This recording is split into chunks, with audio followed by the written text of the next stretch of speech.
Aha! Iba ka na.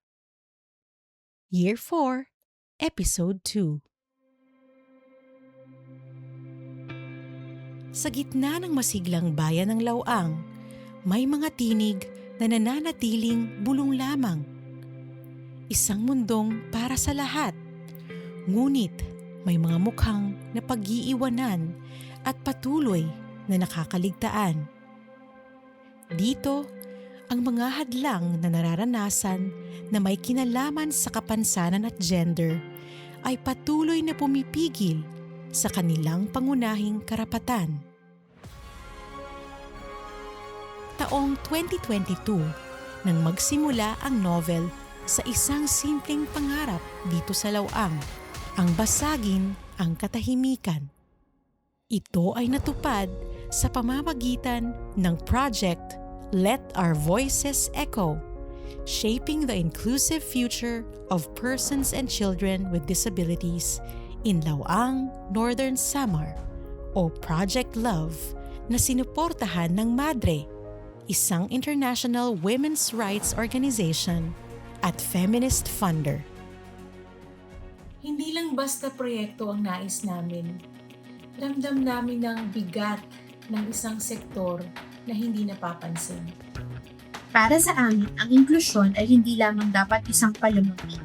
Ito ay dapat totoo at nararamdaman.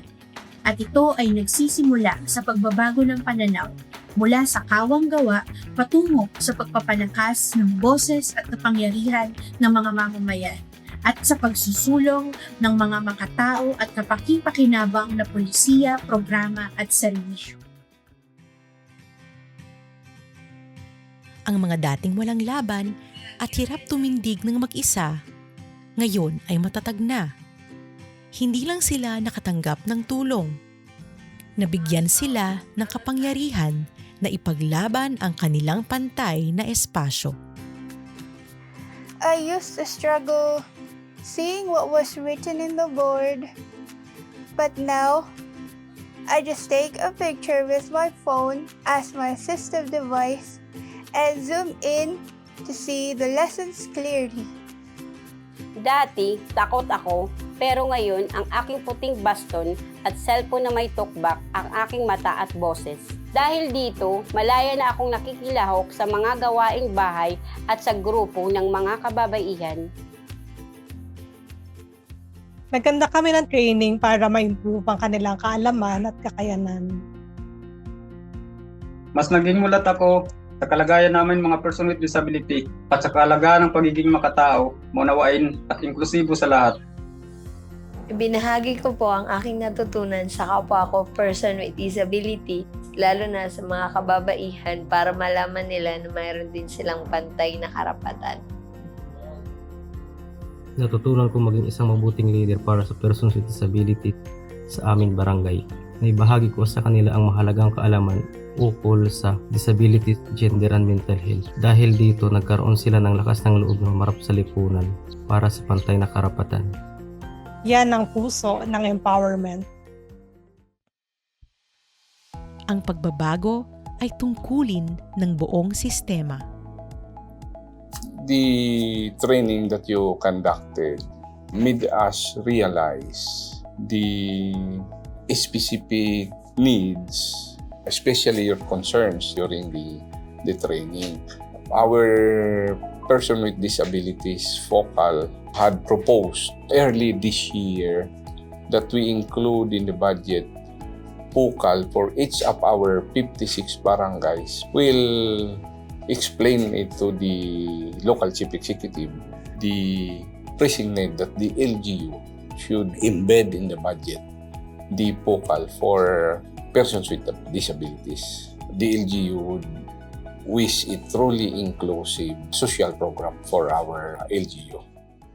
Noong June 5, 2026, inilunsad ng novel at Lawang LGU sa suporta ng MADRE ang policy brief na pinamagatang Lawang Leads, Setting the Benchmark for Inclusion and Accessibility sa Lawang Municipal Hall. Nilahukan ito ng mga kinatawan mula sa lokal na pamahalaan, sektor ng edukasyon at persons with disabilities kasama ang kababaihan, kabataan at mga magulang. Sa pagtitipon, tinalakay ang mga pangunahing isyung kinakaharap ng persons with disabilities at ang kanilang mga rekomendasyon para sa mas inklusibo at accessible na bayan. Sa ngalan ni Mayor Charlene Ongjuan, inihayag ni Municipal Administrator Jesus Acebuche ang karangalang tanggapin ang policy brief bilang bahagi ng overall administrative policy framework ng lokal na pamahalaan. Bagamat hindi nakadalo ang alkalde, tiniyak niya na ang polisiyang ito sa inclusion at accessibility para sa may kapansanan, kabilang ang lahat ng kaugnay na batas at legal frameworks ay isasama sa Comprehensive Development Plan ng munisipyo. Binigyang diin niya na ito ay ipatutupad sa lahat ng departamento ng pamahalaang lokal upang matiyak na magkakaisa ang bawat tanggapan sa pagsusulong ng isang mas inklusibo at mas accessible na komunidad. Ang kauna-unahang policy brief para sa inklusibo at accessible na Laoang ay hindi lamang isang dokumento.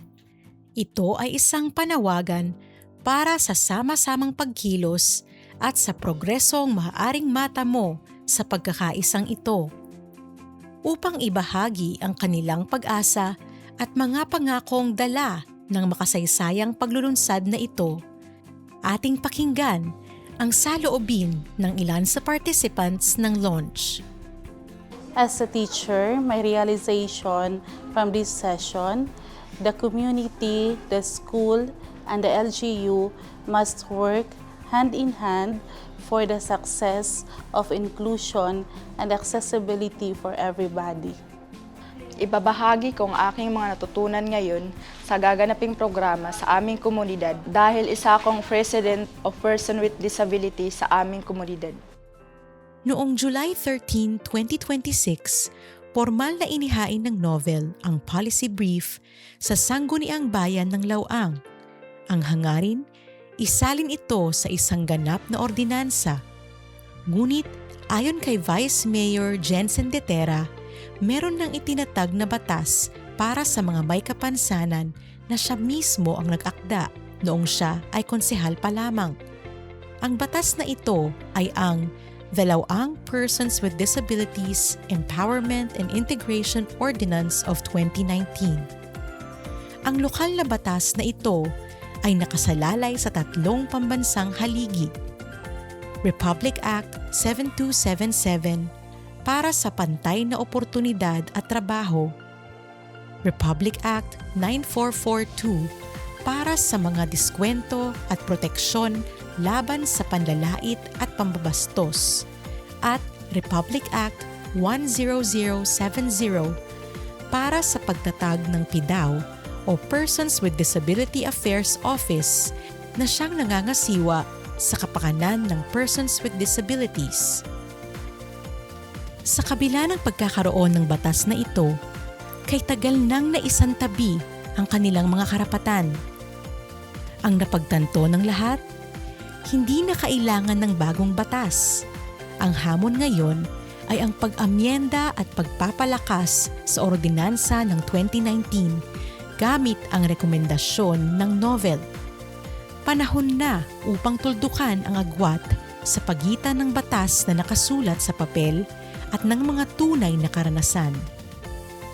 Magtulungan tayo upang gawing huwaran ang Laoang, isang pamayanan kung saan ang bawat may kapansanan ay namumuhay ng malaya, may dignidad at kabahagi sa pag-unlad. Sa gitna ng sakuna, hindi bumitaw ang novel. Sa pamamagitan ng Madre Emergency Grant, nag-abot sila ng tulong sa mga apektadong persons with disabilities at kanilang pamilya, kabilang ang mga nasa labas ng Laoang. Katuwang ang University of the Philippines Tacloban, naghatid sila ng mahalagang psychological first aid at mental health and psychosocial support training na umabot ng higit pa sa hangganan ng Laoang.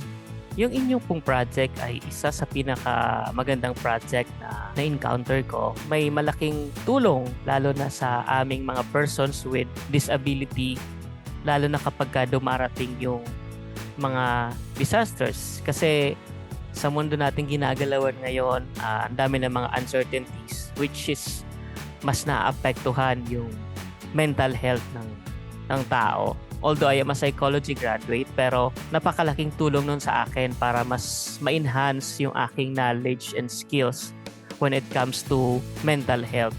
And ito rin yung paraan para maalis natin yung stigma ng community, ng society pagdating sa mental health. So sa pamamagitan nito, nagkakaroon kami ng link and naintindihan namin na may mga community o may mga grupo na tumutulong o umuunawa sa mental health aspect. Malaking bagay na mga project na ganito at sana nga ay magtuloy-tuloy po ang ganitong project. Ginamit ko po yung tulong mula sa novel sa pang-araw-araw na gastusin matapos yung Bagyong Christine.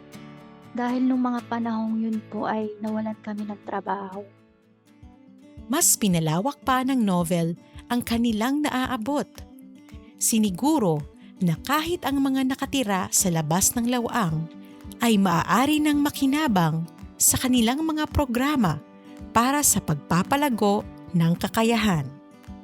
Nag-travel ako ng mahigit 12 hours mula Hindang papuntang Northern Samar upang makadalo sa training ng novel.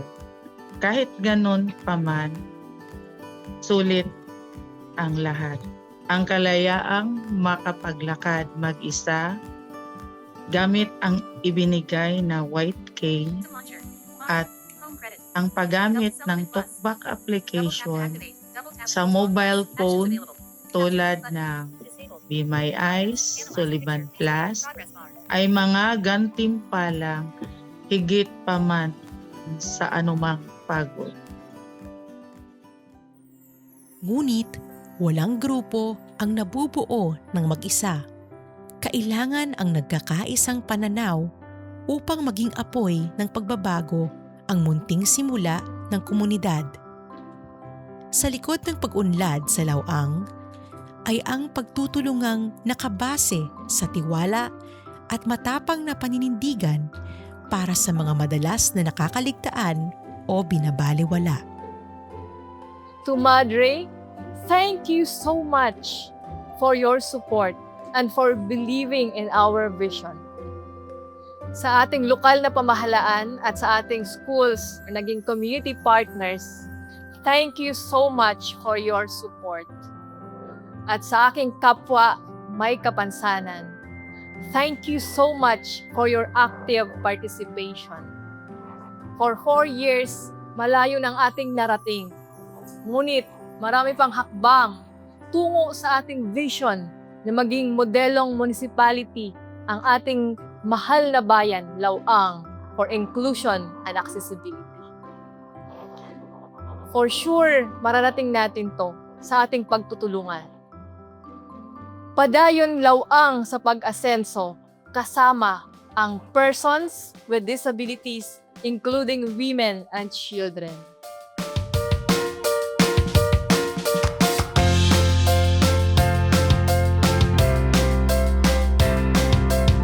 Sabay-sabay nating samahan ang persons and children with disabilities sa paghubog ng kanilang inklusibong kinabukasan.